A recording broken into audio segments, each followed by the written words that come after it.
Here we are. Here we are. La la la la la la la la la la la la la. Reminisce. All day, man. Every Tuesday, 7 p.m., man. Reminisce, carrying the traditions of St. Kofa. Sometimes we got to go back to collect what we may have forgotten, though. You know, and today, man, we got like a very, very special guest, man. The OG in the Toronto hip hop scene, man. Thrust will be joining us in a bit. But before that, man, let's do a little check-in, man. You know, see what's going on, man. How you doing? How you doing, brother? Man, I'm doing good, man. I'm doing good, man. It's Virgo season. My birthday's next month, man, or next week rather. Tight. You know what I mean? It's my last year, my 30s, so I'm looking forward to it, man. I'm just taking in all this energy. I'm just excited about the things that we have in store. We got like the Manifesto Summit coming up. We do. A lot of big things, man. It's really exciting. So, you know, the discussions, man, talking about raising the consciousness in hip hop. And that's what we do with the Reminisce Show, man. That's what we're all about.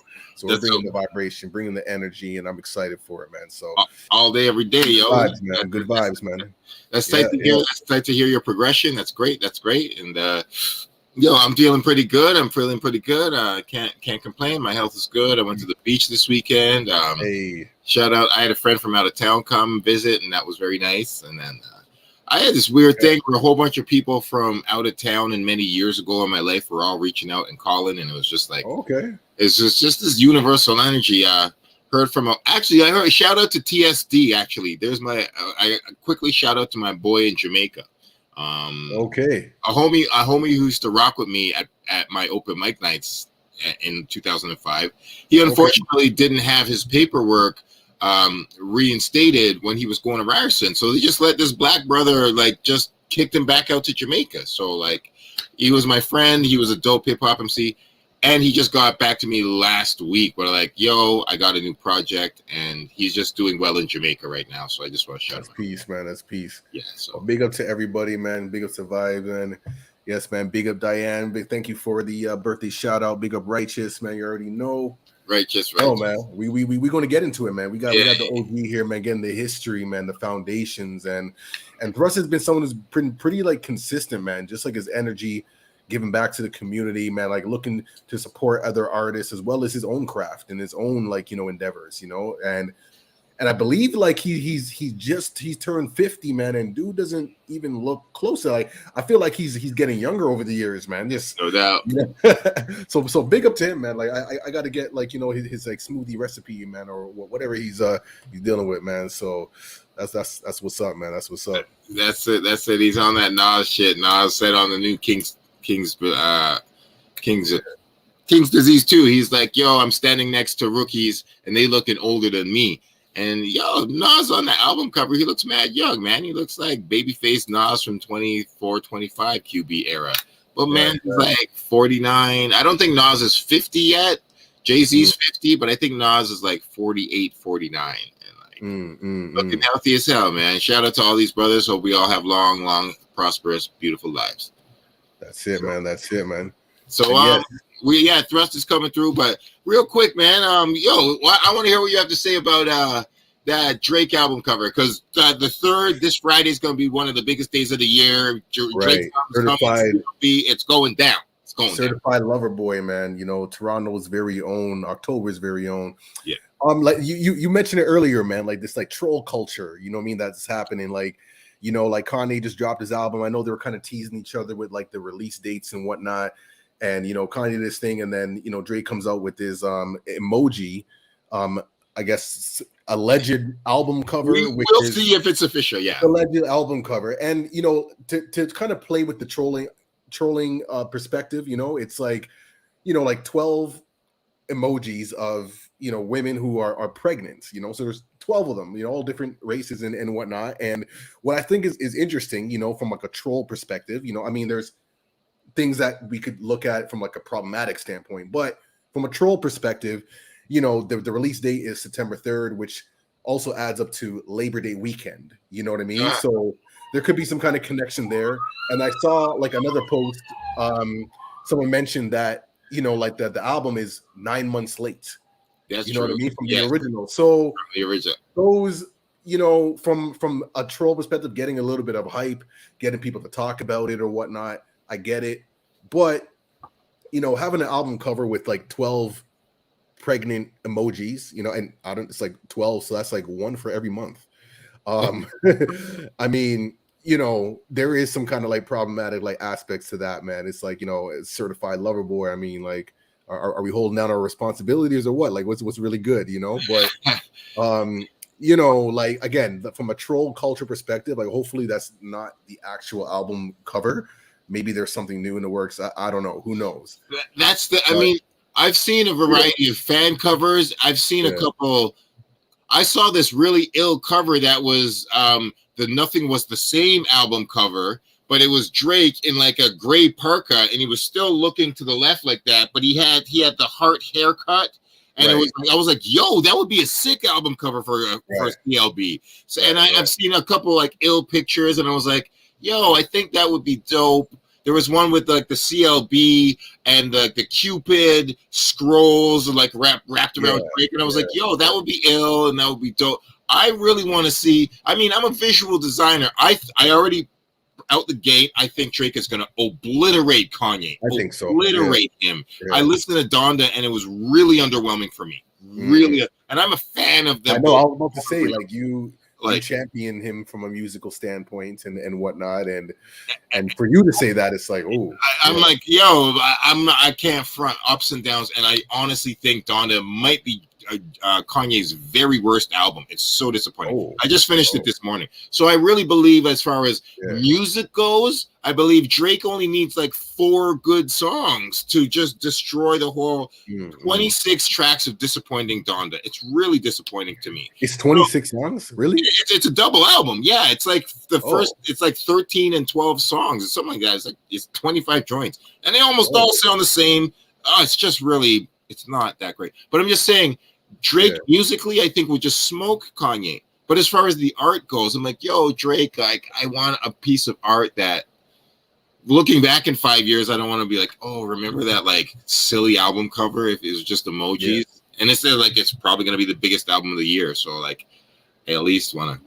Well, I mean, you know, like I seen photos of OVO 40 in the lab mixing, so I know that, you know, these guys are going to come up with some quality stuff. Like I know that, like, they're really strategic with their releases, and they really know how to work the energy and put out something that will get people talking and whatnot. So I know it's going to be ripe. I know. Yeah. He says, Thrust just says, can you send a Zoom link? Still waiting on the email. It's not here on my end. Yeah, 1 sec. Is there a way maybe you can send it to him via text? You know, maybe a few, you know, email through text. People get the live, you know, the live technical difficulties, but that's okay, man. We're going to roll with it. I know, like, next week, yes, Righteous. You know what's crazy? Like, I already thought it was September, but today's like the last day of August. That's why I was like, yeah, like, you know, this month or whatever. But next week Thursday's next week Wednesday, September 8th is my birthday, man. September, Virgo. You already know what it is, Virgo season. Doing it up. But next week is also important too, because we are going to be participating. Reminisce Show is going to be at the Manifesto for the Manifesto Summit. We got a panel called Raising, or Hip Hop's Role in Raising Consciousness. You know, so we're going to be discussing a lot, man. We got brother Ernie Penacoli, who we've had on the show. He's going to be joining us, you know, via a virtual attendance, sharing some of his history, you know, as a hip hop pioneer, photographer who's been literally documenting the culture. We also got Raz Fresco, who's also going to be sharing the perspectives from the 5%ers, man. Shout out to the gods, man. Like, you know, he's going to be really bringing in some foundational, context, you know, some of that knowledge, wisdom, understanding aspects. And then we also have Denisha Pendergrass, man, who's a good friend of ours, man. Bob Marley's granddaughter, by the way, you know, someone who has traveled the globe and is really deep and rooted and invested in hip hop culture, reggae culture, our culture. And then we have another sister of mine, Nicole, who is First Nations Indigenous. She really, does a lot within like the First Nations community as well as the hip hop community. So we got like a nice verse round of energy going to be circulating, and myself and Mind Bender are going to be hosting, and we're just going to be bringing some vibes, man. So we're excited for that. I do believe that there'll be some streaming links, so we'll have that posted later on, and we'll make sure we get things happening. But we're excited, man. It's Manifesto 15. 15 years of Manifesto. Man, I remember when it was first just coming out, and now we're 15 years deep. It's incredible, man. It's really dope. Shout out to 15 years of supporting Toronto culture and Toronto hip hop energy, and it's a blessing to continue. I love that we're focusing again on just continuing to raise consciousness with hip hop, because some people forgot that that's a core tenet of hip hop. That was, the fifth element of hip hop kind of is knowledge. It's just, graffitis, MCs, DJs, and breakdancing, but then it's spreading knowledge and spreading wisdom and community empowerment, economic empowerment, social empowerment, educational empowerment. That's what we do here. It's not rock and roll, it's not techno, it's not disco, like peace to those movements, but hip hop, we share wisdom. So that's what we're going to do, and we're going to make sure that this generation connects to the previous generations, that we all just keep building and reminiscing. And that's what we do. And while we do that, we just continue to have like these conversations archived. I was actually looking at our past interviews, and I was like, we've had some pretty dope people who have already come through, and we're just getting warmed up.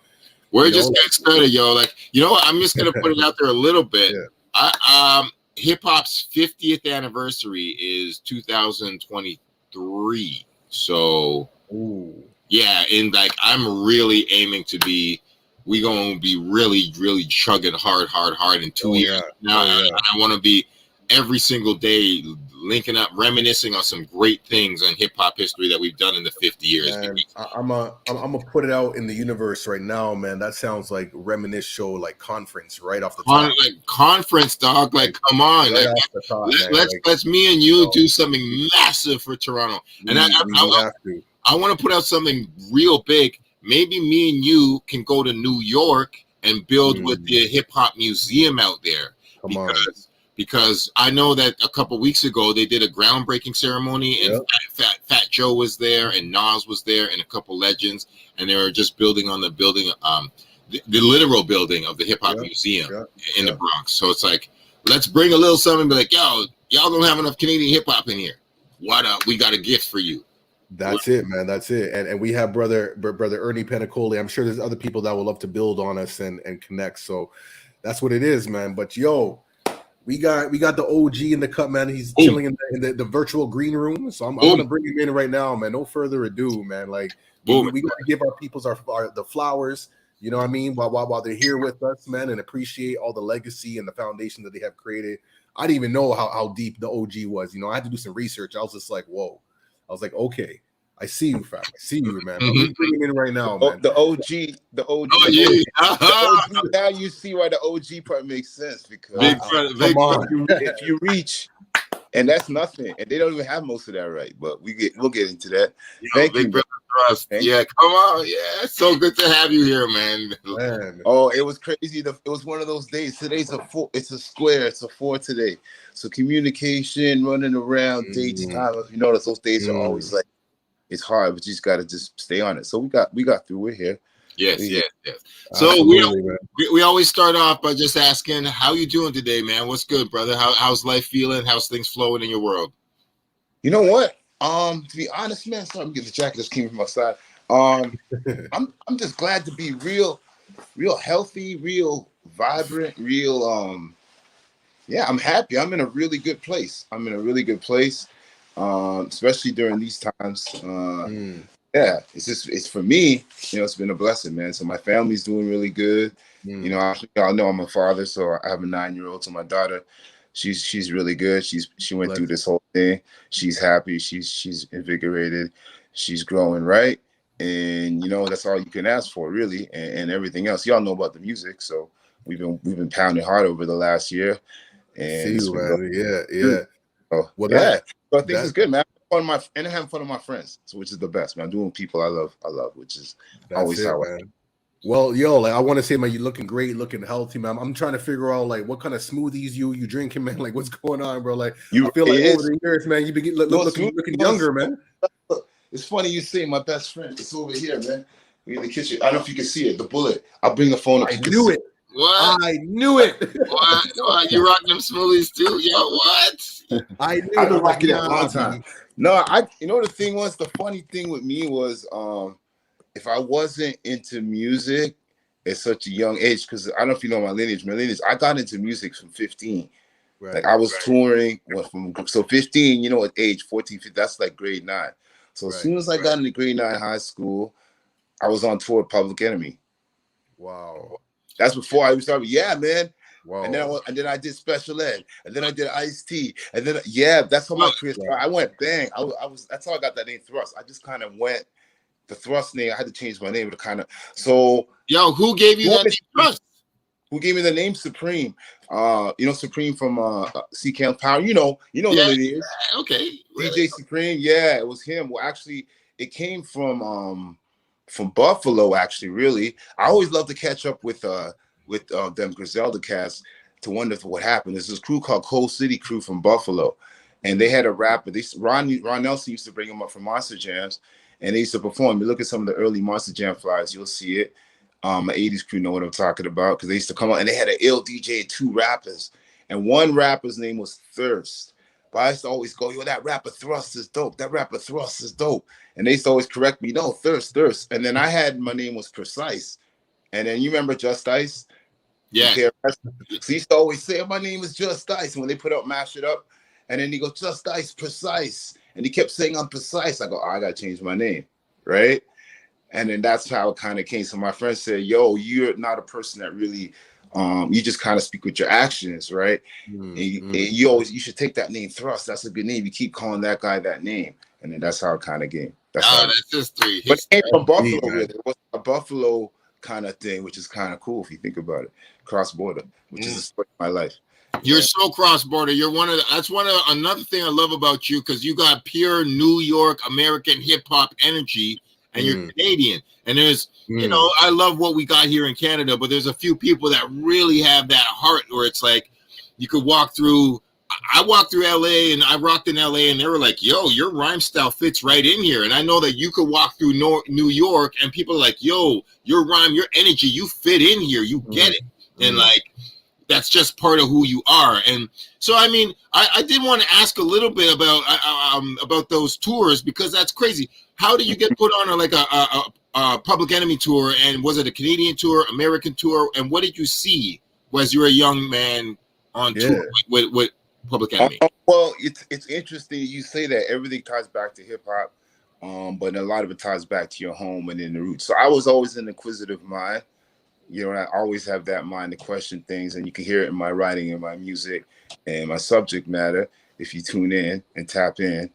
And so when I got into grade, I was always in New York.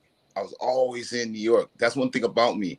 Through the 70s, 80s, I was always in New York. I had my aunt was a deacon, right, in Brooklyn, right in Bed-Stuy, right off Atlantic. She lived on Carroll Street. So I used to always go.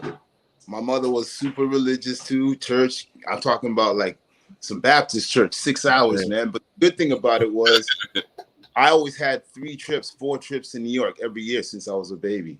Word. Always. So I was in the car. I was that dude in the car doing the drive. And see your aunt in Philly. Let's go see her in here, right? So that's just how all that whole thing kind of built, right? You know what I'm saying?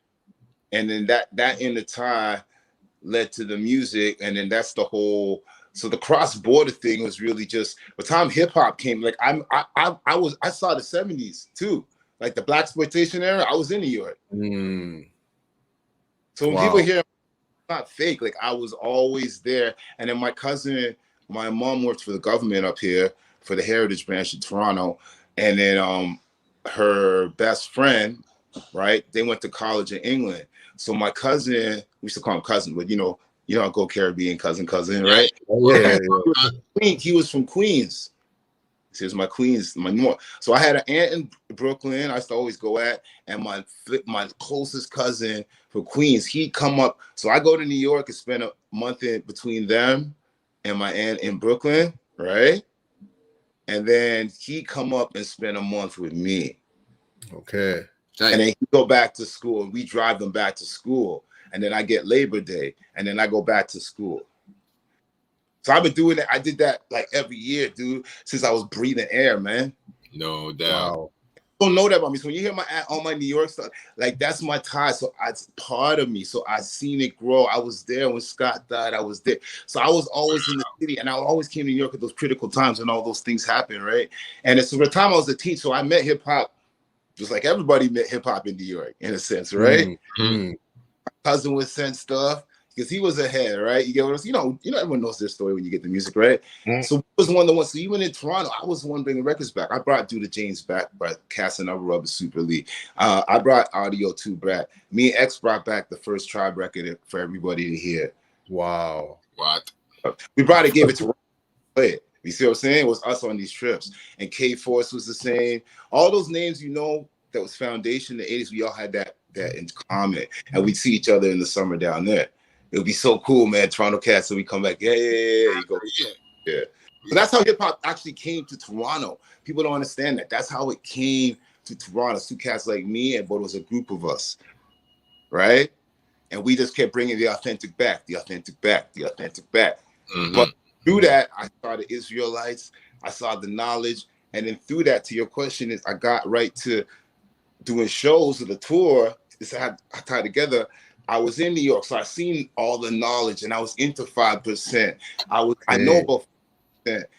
It would know about me. I was into Answer Allah, all that. You know what I'm saying? I was into look at me. You see, I was the first one rocking beads. Look at my pictures. Look back. You see, I was always conscious. So one thing I was part of, which I never brag about, I was part of Public Enemy's Chuck D's plan. I'm one of his leaders. He had a group he set up. You can look. It's on Much Music. You remember Michael Williams talked about this. You know this, Addy. You remember this because you know you, right? I don't know. You go in. We trying to document this history. I love it. He had a goal. He said, I'm going to make 25,000 leaders. I'm one of them. He had a group called Unity Force. So we were a national youth leadership group set up around the world. So I was part of the Toronto contingent. Wow. So we went on tour, and I was the one that could rhyme. And then I was really rhyming. And that's the time I was doing a lot of rap contests at that time. I got my name in Toronto from rap contests too. I won first or second in every community center around Toronto at 15. Where I went to Regent, I went to Rexdale, I went to Django, I went every corner. Ask about me. Ask about me, man. By myself, dude. I always wrote myself. You ever know, just like you see me. So yeah, so my name, that's 15. I was doing a lot of 15. So was that an American tour or Canadian tour? No, we went to Canadian tour. Oh, Canadian tour. Okay, cool. When Ron brought them waved the first show. It was 89, December 26th. You probably there. Then we went to London, Montreal, Kitchener. I did the whole tour. I was hanging with Flavor Flav for like every night. Me and 10K, KGB time. History, man. History right there. Yeah. I was always with Axel. I was always with Ron though. I was that young kid. If you look at all the concert hall, I was always on the one guy was on the stages too. I used to help Ron set up the shows and stuff too. But one day, me and Ron go sit down. It's gonna be a real story, man. Because I had a rap role, but I had other roles I always played too. That's the thing about me, right? Yeah. We were gonna talk. I mean, I definitely when I was going to Trebas, you were teaching at Harris and stuff. So I definitely want to talk about. The other things that you've done in the culture. So, you know, you were also signed to EMI and worked at EMI and like built with the label and stuff. So where do you want to go from there? Like that part is good because I have to tie the story because no one really. I'm glad you guys gave me the platform because no one really asked the right questions for me to be able to lay it out for you guys like that. Because a lot of people hear, "Oh, how'd you get to name?" Nah, I'm different than a lot of cats, dude. Because what I did at 15, no one ever did, and then you guys know my name. You see what I'm saying? So by the time you know KGB, that's like I was 18. Okay. So I had label deals on the table. We had label deals on the table in 19, KGB, man, in New York and Toronto. I was in Elektra in like 92, like talking to A&Rs. And that's how I met Pete Rock and CL Smooth. That's how I know Pete Rock. Because that's when they did the EP. Was it the Mecca and the Soul Brother EP? Yeah, all sold out. The EP, right? What was it? All sold out was the EP. All sold out, yeah. So when they had the release party, that's when we had our listening sessions. Me and Tanner and DTS ended up like kicking it with them for like the whole time. interesting. And we had an A&R. Yeah, there's all kind of stuff going on, man. So I had like because I was in groups until like 97. So my name always floated around, but I was in a lot of groups that were big, about to sign, was touring, and then boom, disbanded groups. It was crazy. That's why I just went solo after that. Right. Yeah, because I had enough of groups, man. I was like, groups always fall apart. Always, man. Okay. Work time is crazy. Look at EPMD, man. That one hurt the most. We still kind of good over that. And it got back, but it still not the same. It was never the same, man. It was that was heartbreaking when Eric and Parrish broke up, yo, man. My childhood dreams crushed. Wow. Oh, remember that day, man? Y'all remember that day? Oh my God. Yo. They know when they see the interviews, they're like, "Oh man, yeah." You know what I'm saying? They do anything. Oh man, because they feel it's like the weight of it, right? It's hip hop, man. But it's you're a person. I understand, right? Hey.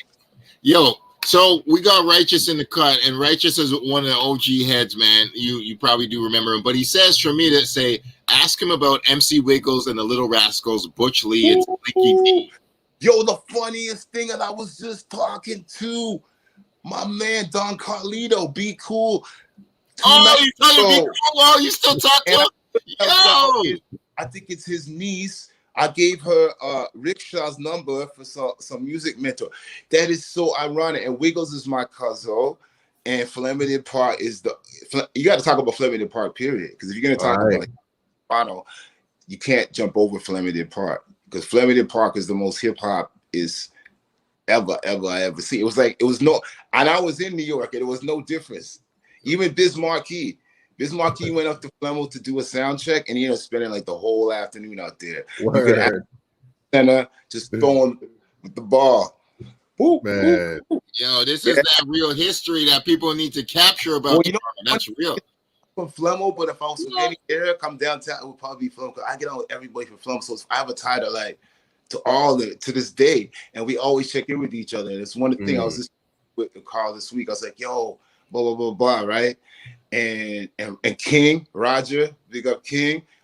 If you look in my Skylarking video, for some reason everybody's looking for S Blank. S Blank is another general from Flemington Park. If you're gonna talk about Little Rascals, you got to talk about S Blank, because he's like the main mentor. He had to join the New Mania.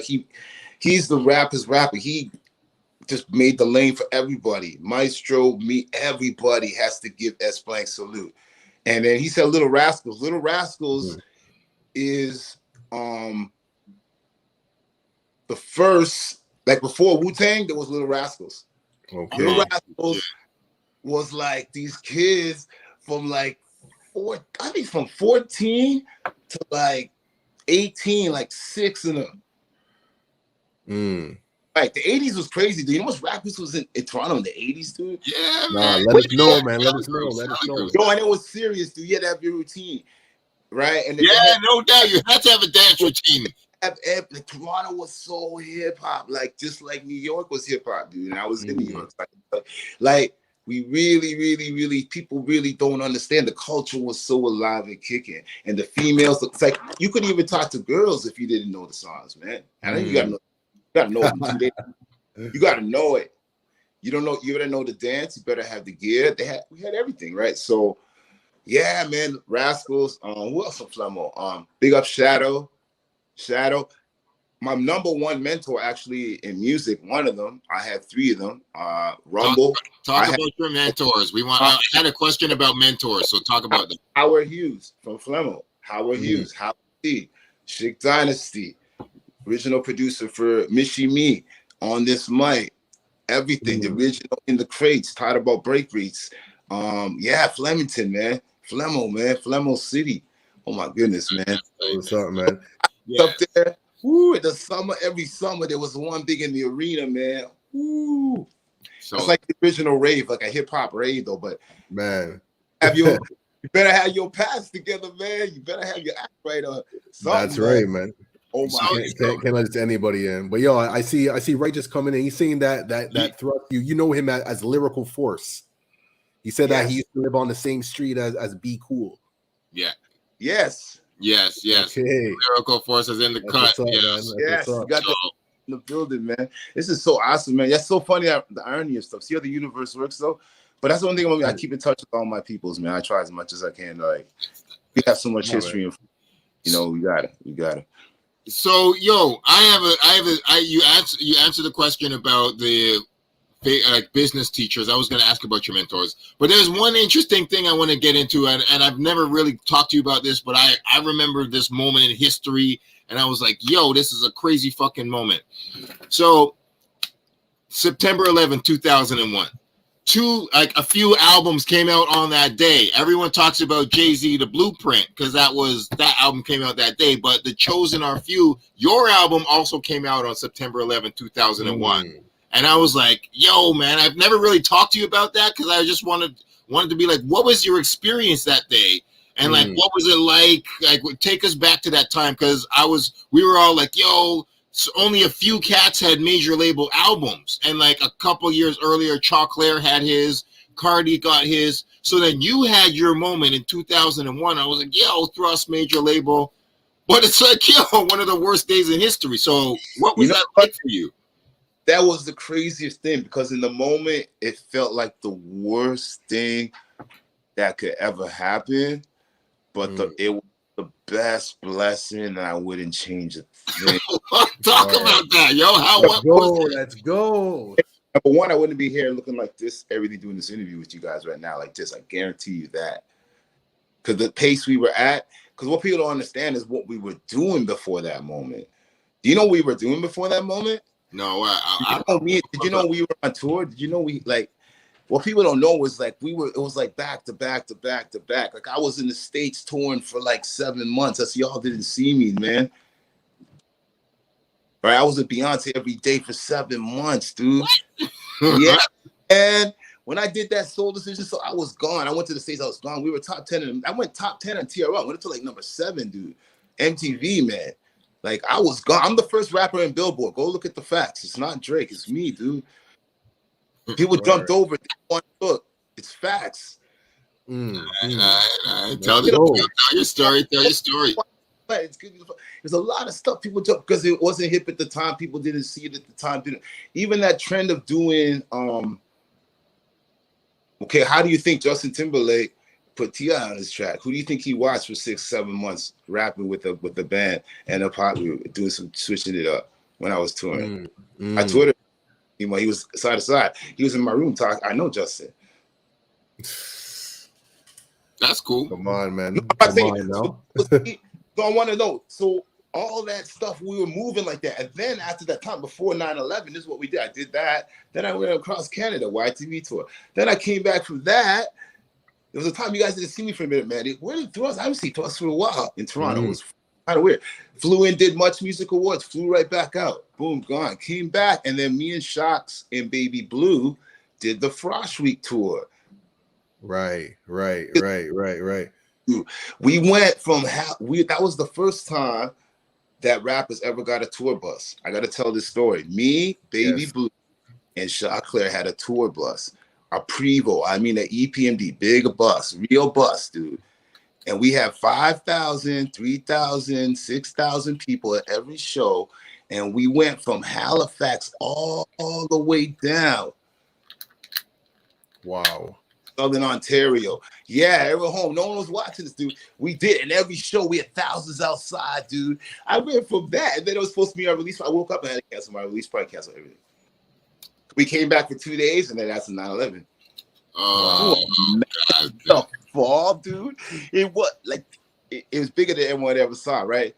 But at the same time, it was the best because a lot of people don't know I'm adopted. Within that time, I got blessed to get reunited with my family. Wow. Yeah. I was going so fast. It allowed me to slow down and just realign my business, it just gave me so much things I can't even tell you guys. That's why, like I said, I'm in this space right now. Wow. Are you dead? Wow, that's deep, man. Like that's such like a. I'm not that person. A lot of people know me from that time. I'm not that person. Addy knows. You see me. If you know my energy, it's not that person. And that's a good thing because that person would have died, probably been like Sean Price or something. Oh, wow. Yo, like everything that you're saying, man, it sounds like there is. Anybody, I'm talking about the unhealthy, like young. Right, yeah. You should have been gone for so many, because we was doing like, we was going out, man. It was crazy, man. We were on that was just a crazy run. Now, because we were on that 90s run. Like rappers from the 90s, we had runs that you can't have now. Right. That's a good point. That's a good point. Like, I look at the little thing on Jaru. I was looking at all these old artists. Like, look at the runs he's had. Look at the Naughty by Nature runs. Look at, like, you don't have those kind of runs no more. Right. Drake doesn't have that kind of run. Like, it's an inside run, a hideout run. Like, no, we was out like, yo, man. Woo, rodeo. Oh, I can only see what I'm saying? And hey, I never do that. That's the thing. I never ever perform for free. People have this weird thing that rappers from the 80s and you get no money. No, dude, we was getting money every show. Right, I didn't have to have a job till I only have the job the last 8 years now. Boy, I never had to work back then. I just did shows. That's amazing. 4,000 a show, 1,600 a show. We was catching shows like crazy. Xbox tour, this tour, Echo Fest, Echo did, like it was crazy. Right. Oh, that's right. Oh yeah, man. We had 5 sponsors, everything, dude. Word, we were riding, but the thing was, people here was not looking until Northern Touch, but the States was looking and the world was looking and the articles was looking. So it's like everybody now caught up to where the world is at with us for a long time. Frankenstein, man, it's like it's that thing. But the funny thing is now some people's legacies is tarnished. Good point. Ooh, very good point. That's a really good point. Trying to fight to clean it right now. Yo, no doubt. You had that like spiritual like revelation and just like everything's just divine timing, and that's blessed. And just because like you mentioned like Northern Touch, like I saw like in a previous interview that Chaos and Julie Black were supposed to be on the original. Like you were part of like one of the people I guess part of building the whole speak on that, man. Some behind the scenes, man. Yeah. You guys understand? You guys understand I own all my music? Do you understand that? Like every song I own. Right. I'm independent. I had a deal, but I always own my thing. I've always owned my own label. I'm like Jay-Z, but I'm just in Toronto. If I was in New York, and I was about to move to New York before I had my daughter, because I was for that same music. I was like, you just kind of get to that point, right? And that's why it takes every other artist from here, from Tory, Drake, they just once they jump with it, woo, and you got the work and the talent gone. X was the first to show that. Little X, Director X, salute my man. You know? But yeah, you're right, man. I think you're right. Yeah. But yeah, Logic, do you have any questions? No, I just wanted to kind of just build on that, because like I was thinking like if Julie Black and Chaos were on the Northern Touch record, like what that would have been like, and what happened with that, like what was like the original vision? Well, the thing was, it was like a song that was supposed to be on like a.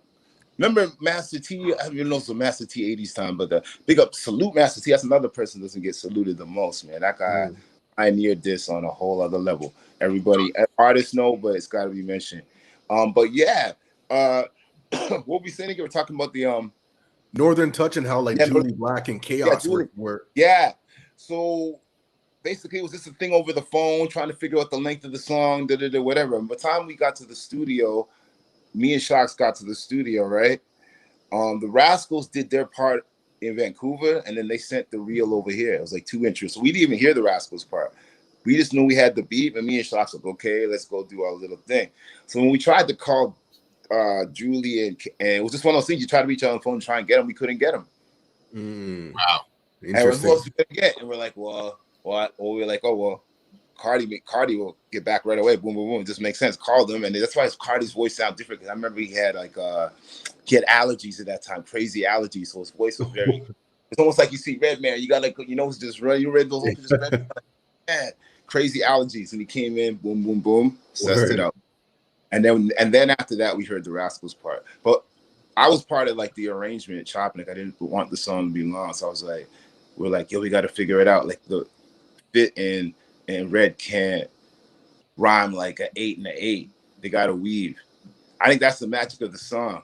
Oh, that's right. Oh, you made that call. That's nice. If we gave them a verse, like it would have been too. Like it's the magic, because the song goes in and out in a way too. It's a time thing too, right? Because I come from a DJ background. I could DJ. A lot don't know. I could DJ and produce, but I never shown the world it. And I do produce my records, and I do mix, and I do have like an ear for like executive producing, right? So And I've done it all my stuff, right? So, and I've been involved with a lot of other projects too, doing that too, but I just don't take the credit like I'm in the room. You know what I mean? But yeah, so that's where a lot of that came from. And that's the genius. That's like producing. So we kind of A&R and produce it. But that was originally, it was Sony, Universal, BMG, and I think Much Music is supposed to see like one of those MC Mario comps. Remember MC Mario comps? Yeah. They have one Canadian song on it. But hey, what those Canadians doing? They're doing some rap stuff. It is a local song, you know. And then CanCon was in effect too, right? Hey, 30%.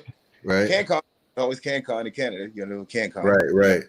Right. And then it got dropped. And then Saul was smart enough. Saul was in New York working for Bad Boy with Puff and Harv Pierre and all them. And he was Saul guy's the manager for the Rascalz. Shout out Saul guy. Sue. Saul, big up, salute. And then he was like down there doing the thing, and he goes, screw it. He's like, I think this song's hot. So he got pressed up the records, right? And then he gave it to the pools up here, Flavor and Soul Choice. The DJs here still didn't play it, but he gave it to everybody in New York. But our records were always getting banged in New York. We were getting banged in New York at them times, dude. Bang, bang, bang, bang, bang, bang, bang, bang, bang, bang, bang, dude. Like that's what we always came back up here and it was like, oh yeah, you guys doing right. It was funny. Like I go, it's okay. I'm in New York, man. Pete Rock, Molly Mall. I don't care. You know what I'm saying? Play my records for 20 minutes back to back, and DJs here like, okay, Thrust, kind of, you know.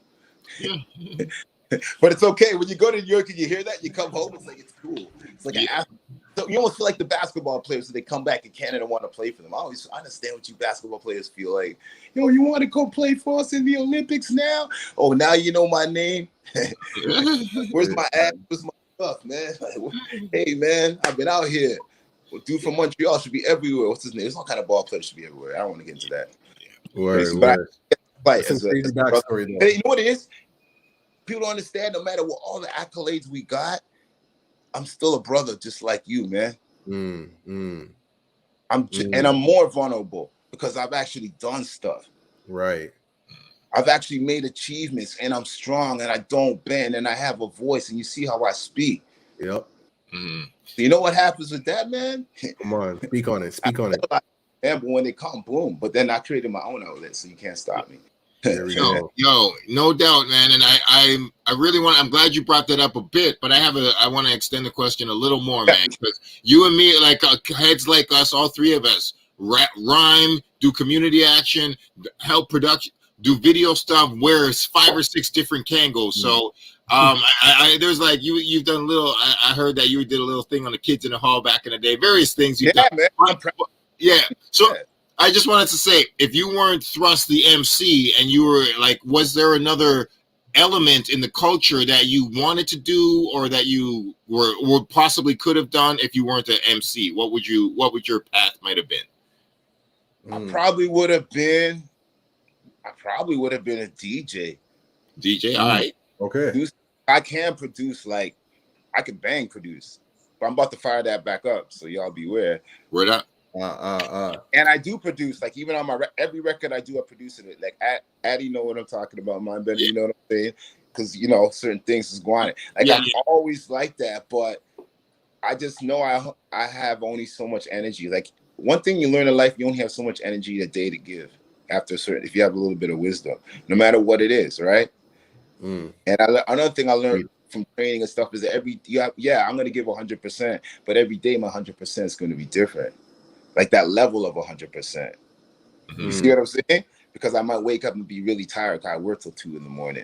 So I'm going to give 100% at 9 a.m, but that's still going to be level C, right? As opposed to if I got my full rest, whatever, and had a rest, got up, then I'm going to be at level A, but it's that 100% level A. See what I'm saying? It's a level of a level, right?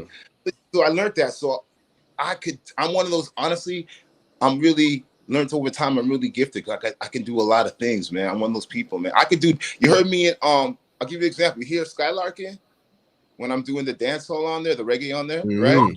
Yep. Time I ever recorded that, and I never rehearsed that. That was done on the spot. What? Nice. Unrehearsed. I never wrote it down. Did it. And even listen to the second part with Whitey and all that. I did that, and I left the spaces for him to come in, and you can ask like. And all my recordings.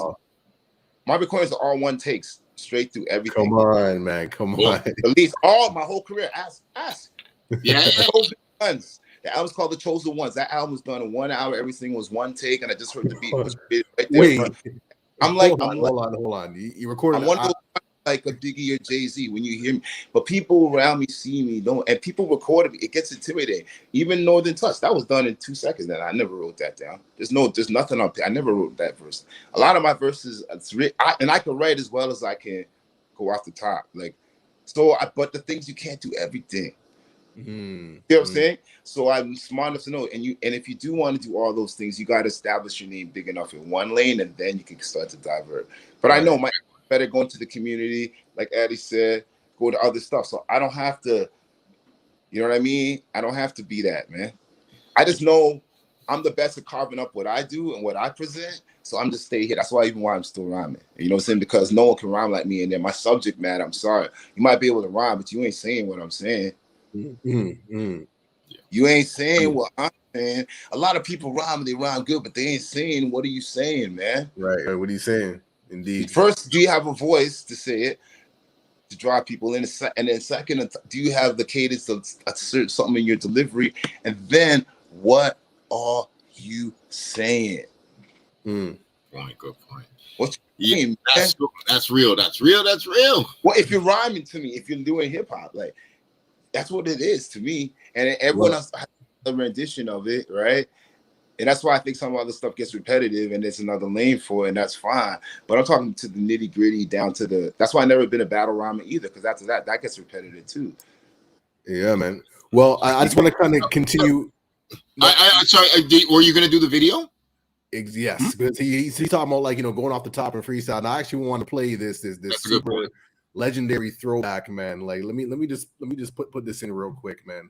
Oh man, you got this clip of this, man, real quick. Man. Hold on. Over the last 2 weeks to CKLN's fundraising, like I said just earlier, we love you, and you're what makes us go round like a reel to reel. Who's rhyming? Who's gonna rhyme? Look, Mr. John Bronski, and it's time to flip the script. And look, let's see, this is time for the Power Move Show freestyle. So that's scam. That was scam, isn't it? Khalif's bad. Oh, goddamn, do I reckon flip the script? Must be the link with the flow. What's next? Who's up next to go? Here we go. Check it out. Check it out. Who coming from the brook? You got the sharp hook. Get better look. Coming straight from Bed-Stuy. I tell no lie. I got wings because I'm so fly. Rolling with the 100 miles posse. Don't think I got flake punk. Just watch me. I got my man Trust. And yo, it's time to bust. We got flake.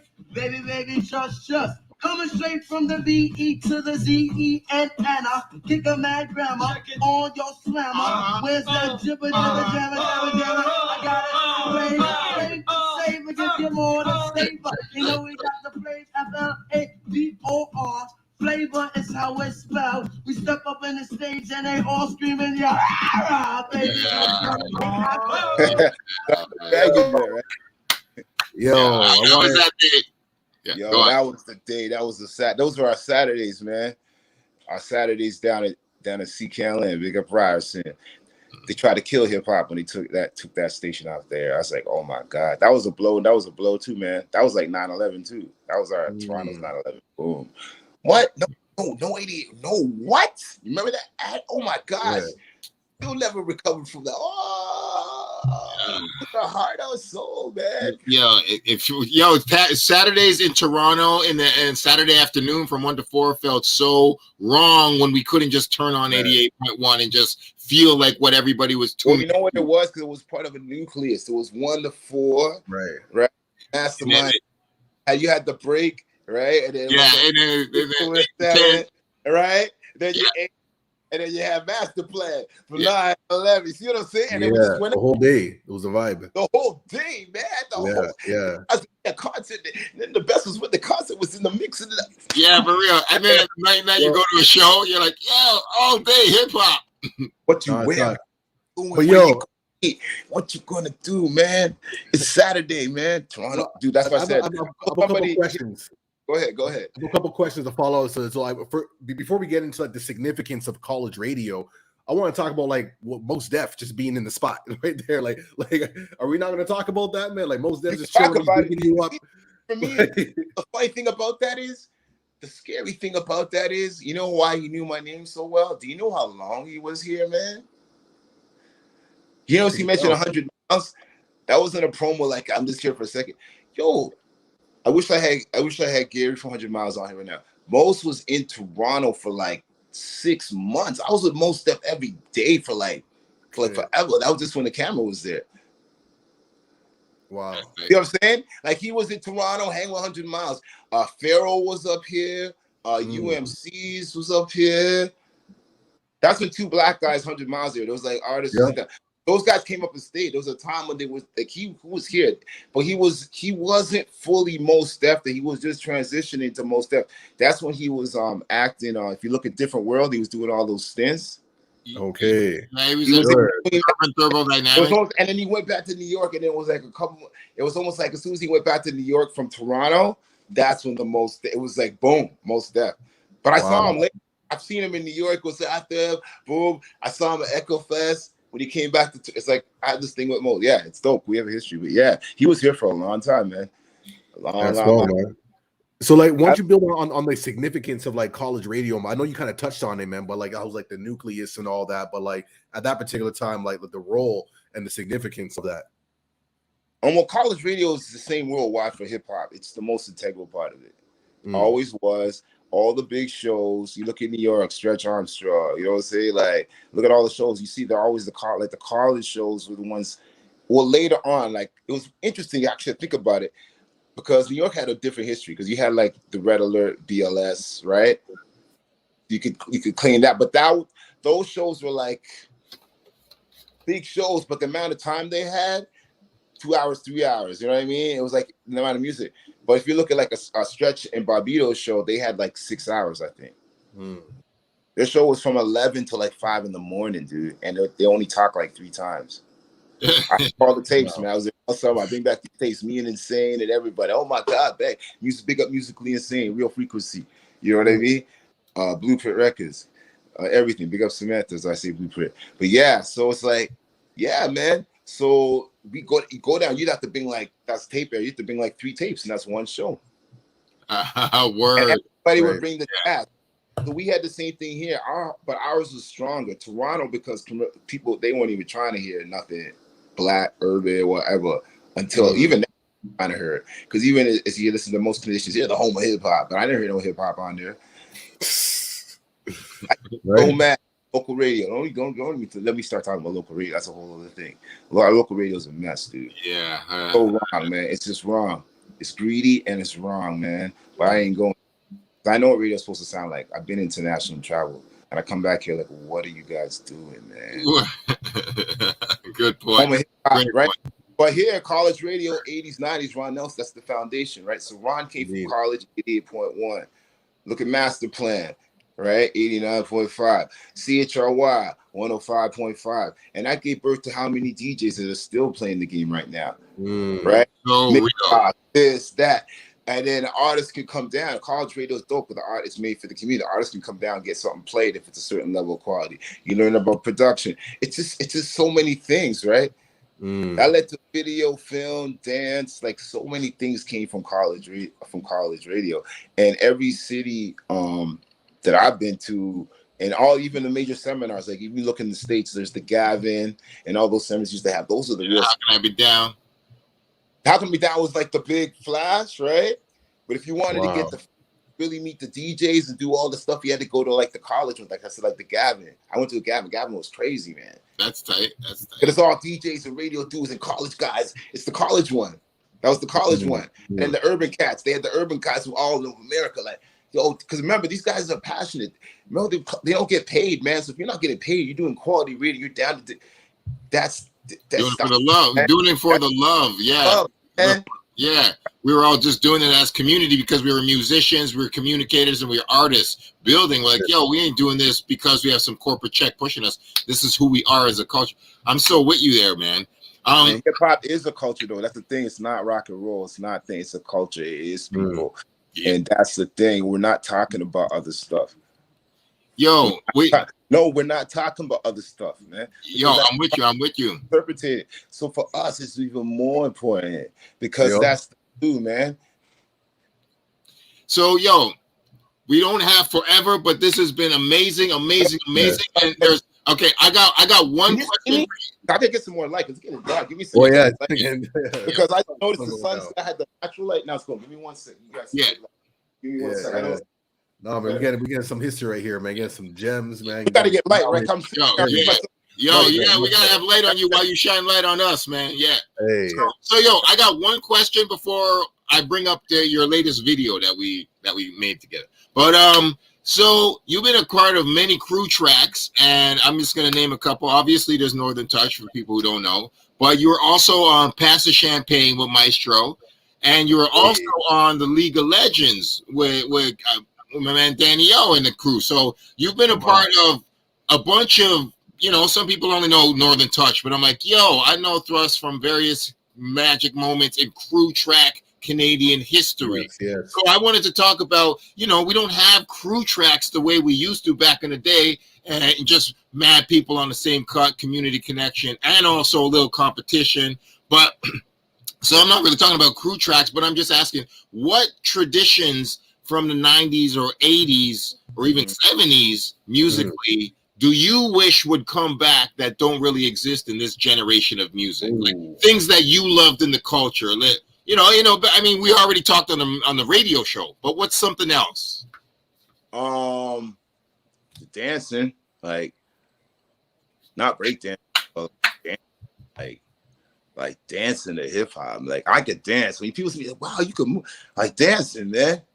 You don't talk about Addy. Yo, I know exactly what you're talking about. Bro, I go crazy. My shirts get sweaty. Not like you got to do what we did, but like that kid in play, like go to you got to move, man. 2-step. Come on. I wish Roger Rabbit shit. Yes. We need to have way more women involved with us, man. Speak on it, yo. Toronto was ruled by way more female MCs and male MCs in the 80s. Did you know that? Speak on that, please. Is the queen. Missy is the one. Missy did what Drake did now in New York. I was in New York. Did you guys know Missy was like that in New York when she came up? Missy was like 5 times an hour on like Red Alert and Molly Mall. Like Missy Me was like BLS, like it was banging. Wow. Like same way you go to Miami, US radio, when you hear a song banging, Missy was banging like that. I don't think people really realize that in the States. Yeah. And I got to big up Dreamwars because Dreamwars was banging. They almost sold the records in Europe in 1 year in '89.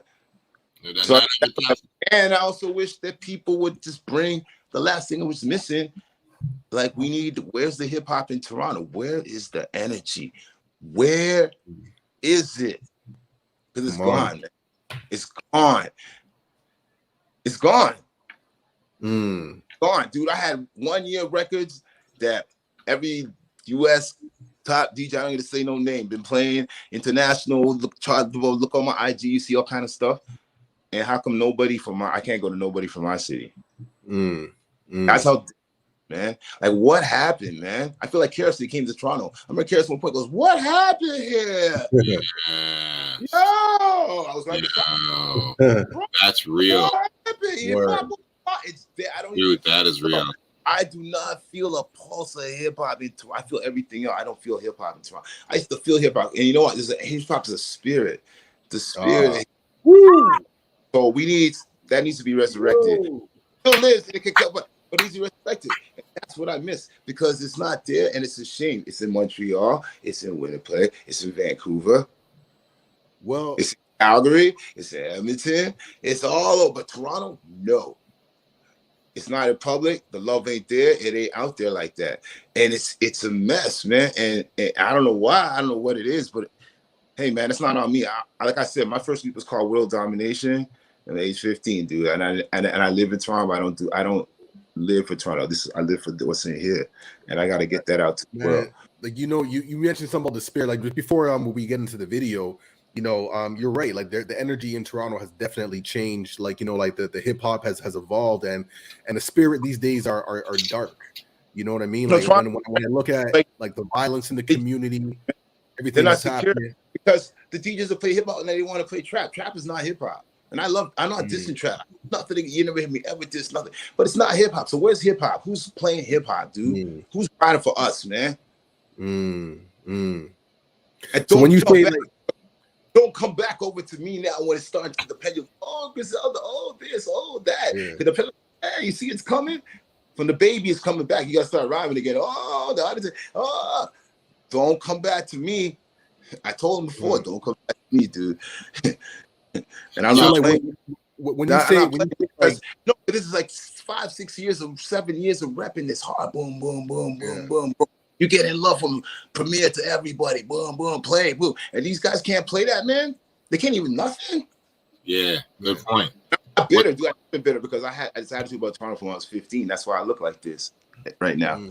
Yeah, I realized Toronto was going to be at because I was traveling a lot, and traveling shows you the perspective of where you're at and with the state of the world and then where you're going. And you could be like, I was watching this thing on a dragonfly.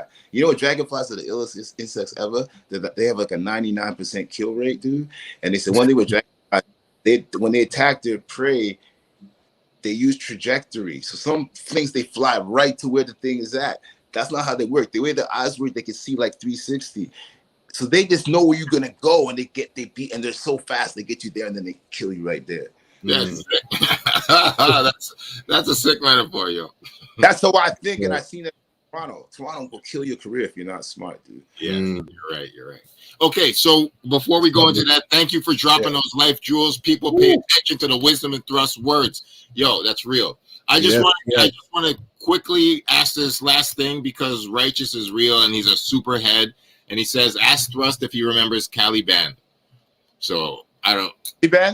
Caliban, yeah. I remember Taliban, but you gotta spend more. No, Caliban, CALLIE band. I don't know the cat. No, I don't remember. You gotta give me a little more jewel, like a little refresher. Give me a little more than the word. You gotta give me something. My memory's good. I probably do remember some, but hold on, I got a little refresher. You know. All right. Well, we'll see if we can get back to that. But in the meantime, we'll pull up your latest video, and it was really dope to be a part of it. It was fun. I just gotta. As soon as I knew we were doing this, I go right out. I go, please let Mindbender be able to come with this. Please let him be able to just get, because you know what I'm saying. I just knew, man, the energy of it, man. Yeah, I needed that, man. It was dope, yo. Like, man, you got to get ready, man. Heath, man, you got to get ready. Heath, you got to get ready. All right. You got something coming. You got to get ready, though, Mindbender. Yo, I'm working on it.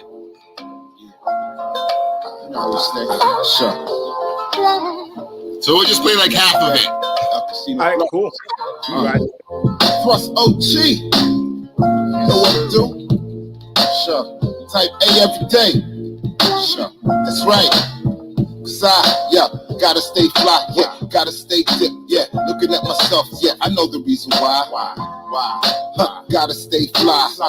Yeah, I gotta stay fly, man. I gotta stay dip. Suitcases packed. I'm going on the trip, man. I got a whole set full of. You wanna sip, you wanna look fly. You say I'm the guy, well I stay escrow. You know how it grow. I'm doing it the best, niggas here, they wanna know, they wanna stress, yo. I stay fly, I have no position as I'm looking at the sky, I'm on a quest, yo. I'ma stay fly, I'm with the gear, the lyrics what you wanna hear. Yeah, I got the tech and the lyrics, I get the go, I got the gas, I got the petrol. Niggas want a ticket on the ride, they want a metro. Yo, I stay fly. Tell them fly. Why? I'm so fly, crew stay fly. Wanna measure up, but the scale don't lie. I'm so fly. I'm so fly. Wanna switch positions, get it going. I'm the guy, Tommy Polo, jewelry look. So fly. We so fly. Yeah, I have to know position. Yeah. The beat is mean, bro. Vibes. Dreams, yo. Get a look, the best look, and the words manifest. Yeah. Oh man. Yeah. So, what is that a part of your new project? Just a joint for the streets? What's the deal with the future of Thrust music? We did our reminiscing, but what's next on the radar for you? We got look for Type A. Type A is the label. Type A Records. Look for this year. If you notice, everything was features. I did a lot, and I'm doing all features this year. Guest features, songs with people. Here, you're gonna see a whole bunch. Next year's all EP. And if you're lucky, and I decide to, I could do an album. I got 6 years music right now. All sounding like that level of production. I got it right now. Different sound. I got it in the studio. So I'm really sitting quick. COVID came and I recorded like a beast the first 8 months. I recorded beast mode, like crazier than Pac. I had my disposal, nobody drive. I a license to drive, no problems on the road, and free parking. And I had crazy beats because I'm thrust. I got blessed like that. So I just went in and said, yo, it's time to really do some. I felt the gate was open. And so now what we're gonna see is like a rain comes. It's gonna be like just raining every nonstop. Amazing. We're already working. Honestly, we're working on stuff for like 2023. Dope. Okay. Love that, man. Okay, Addy, know what I'm talking. Everything for I do, bro. I've heard a few, and I'm on you. I knew what I was doing this year, my man. I'm not lying. Everything you guys see drop, and even all the, because we do all the promo, all those commercials, all the ads, all the promo, all the videos, all the logos. Everything is in house with us. As people don't understand about us, the studio, the mix, and everything. I gotta mention this. It's a whole team. There's like 7. There's a team we got. That's all that's getting done. It's all us creatively, and it's international. It's across. It's international. It's like North American. Why? We're North American wide right now.